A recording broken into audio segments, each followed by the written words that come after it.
O Mário Quintana, ele sempre foi muito reservado e ele sempre transformou o cotidiano dele em poesia. Eu queria que tu falasse um pouquinho da necessidade dele de ser poeta. Olha, pelo que eu me lembro que ele dizia, é que a poesia é o contrário da fofoca. E então tudo que não era assunto de fofoca era assunto de poesia. E ele precisava dizer essas coisas. Então, às vezes, ele via uma mancha no muro, ou um cachorrinho passando, isso tudo são motivos de poesia. Então, a poesia para o tio Mário era qualquer coisa, uma mancha no muro, um cachorro passando sozinho de madrugada, uma pichação, né? Qualquer coisa disso podia levar ele à poesia, ao estado de poesia. E essa poesia não podia ficar trancada dentro dele. Ela tinha que ser posta para fora, ela tinha que ser escrita, ela tinha que ser trabalhada e muito bem trabalhada. Ele dizia que um texto só estava pronto depois que o autor escrevia 100 vezes. Aí ia parecer que ele tinha escrito de primeira. Né? Tu trabalha um texto até ele parecer que foi fácil, que ele disse assim, com a maior facilidade. E não era. Muitas vezes as frases mais curtas, as coisas mais simples, eram as que demoravam mais tempo para ficarem prontas e darem aquele clique que ele queria daquele texto, né? E ele era o mestre nisso aí. Ele era o mestre. Algumas pessoas, como o próprio Galvani, que conviveu com ele no tempo no Correio, falou que ele sempre foi um cara muito disciplinado. Isso transparecia no respeito que ele tinha pela poesia? Com certeza, com certeza. Ele era extremamente disciplinado e ele respeitava muito a poesia, muito. Poesia para ele realmente, tanto é que uma vez ele foi convidado para uma homenagem que o Sarney queria ver ele, não sei o quê, e eu, bem rebelde, que sempre fui, não queria ir. O Sarney era presidente, eu digo, nós não vamos coisa nenhuma, nós vamos, porque não se trata de mim como pessoa, nem do Sarney, se trata da presidência da República prestando uma homenagem à poesia, e isso é muito importante. Ele calou minha boca, né? Eu fui, comprei vestido novo, fiz tudo como ele queria. E ele era uma pessoa, a poesia para ele,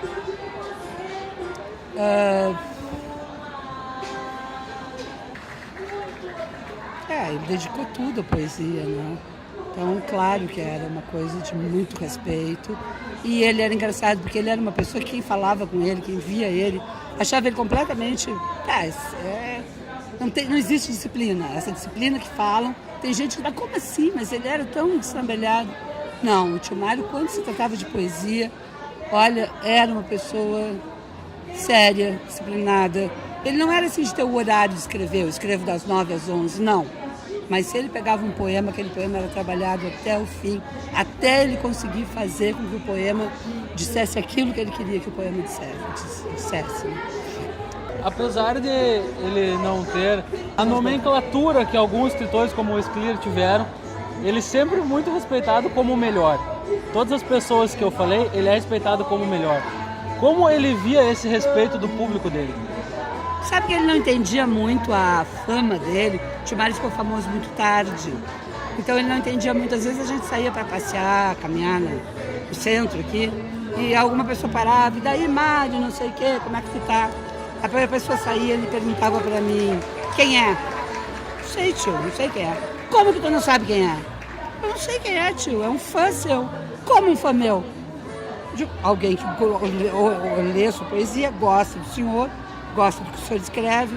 Aí ele abriu um sorriso meio maroto, assim. E claro que ele sabia que tinha fã, mas ele não realizava muito bem. E a fama, no final, foi muito intensa. Era uma fama que as pessoas chegavam, queriam tocar, queriam beijar. E ele não entendia muito bem isso. Ele não conseguia entender como é que as pessoas vinham assim, beijar e pegar. Era uma coisa, como eu dizia, era uma fama meio... Eu mexia com eles, o senhor está famoso que nem um menudo, só que o senhor é um velho, então o senhor não entende porque que as moças querem lhe pegar e lhe beijar. Mas ele gostava quando eram as moças bonitas que vinham dar beijo nele, coisa. Barbado ele não gostava. Zé Barbado tem nada que vir falar comigo. As senhoras, as moças, tudo bem. Os barbados não precisam. Mas para ele foi estranho essa fama toda. E foi divertido. Ele dizia às vezes, eu estou mais conhecido que Cachaça Brava. Sobre a obra dele, ela, muito como falaste, foi reconhecido depois que ele acabou falecendo. A obra dele potencializou em tamanho.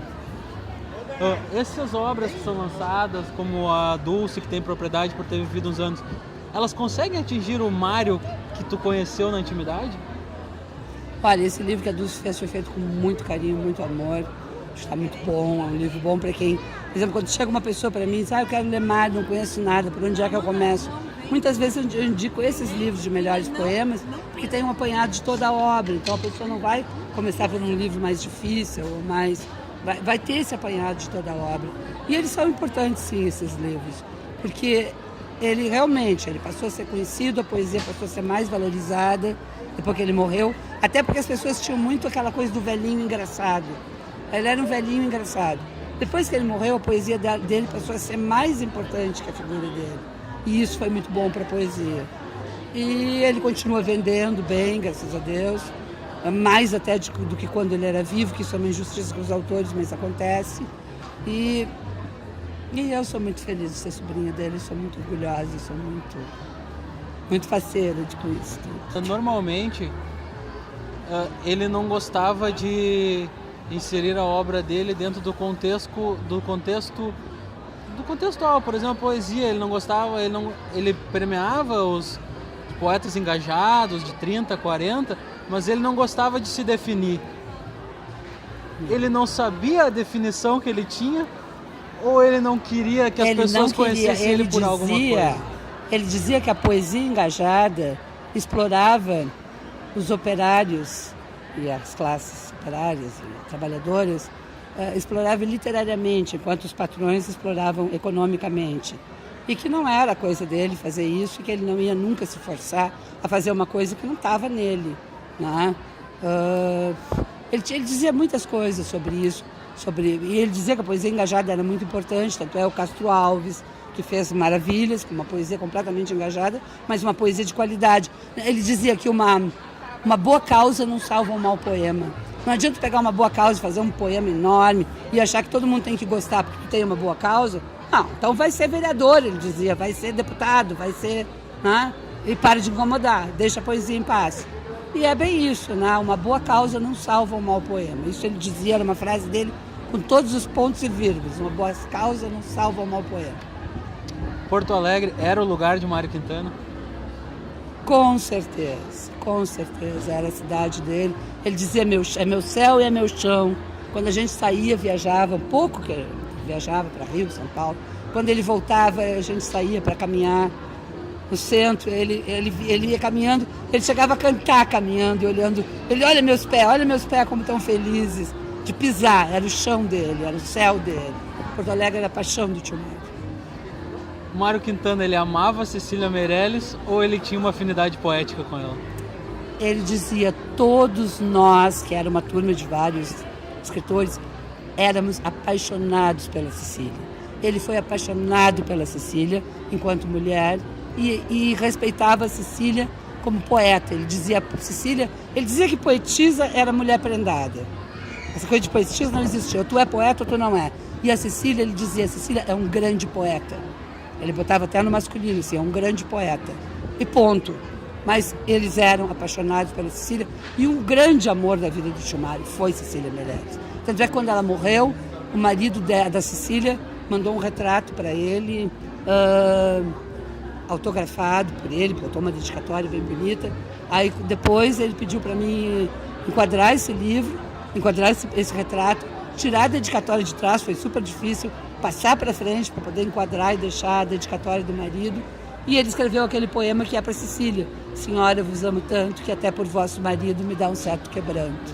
Na antologia poética que ele lê esse poema, ele engasga muito. Ele era apaixonado pela Cecília Meirelles. Quando a Cecília Meirelles morreu, o tio Mário já tinha parado de beber. O tio Mário bebeu muito durante a vida dele. E os amigos ficaram tão desesperados, achando que ele ia voltar a beber, que uma amiga começou a seguir ele. Seguiu ele durante toda a madrugada. Ele caminhou toda a madrugada do dia que a Cecília morreu. E essa amiga atrás dele para impedir que ele bebesse. Mas ele não tentou beber. Ele só caminhou a madrugada inteira, a noite inteira. Era realmente, assim, um amor daqueles que talvez nem exista mais. O quanto a Casa de Cultura Mário Quintana, com o nome dele, consegue fazer com que a obra dele seja lida mais? Ou seja conhecida por novas gerações? Ah, isso eu não sei te responder. Eu só sei que ele dizia que a Casa de Cultura era muito grande para ter o nome dele, que podia ser só uma sala ou duas com o nome dele, que não precisava aquele prédio enorme. Ele achava demais, ele achava muito grande. Se a Casa de Cultura contribui, bom, contribui para deixar o nome dele sempre aí. Ele dizia que ele queria ser uma rua de má reputação, por exemplo, uma rua onde tivesse prostituição, para quando dissesse eu vou na Mário Quintana, as pessoas terem outras, né, associariam a outra coisa. Mas ele virou uma casa de cultura e hoje em dia as pessoas dizem eu vou na Mário Quintana, como ele dizia, só que a casa de cultura. Eu acho melhor que não seja uma rua de prostituição.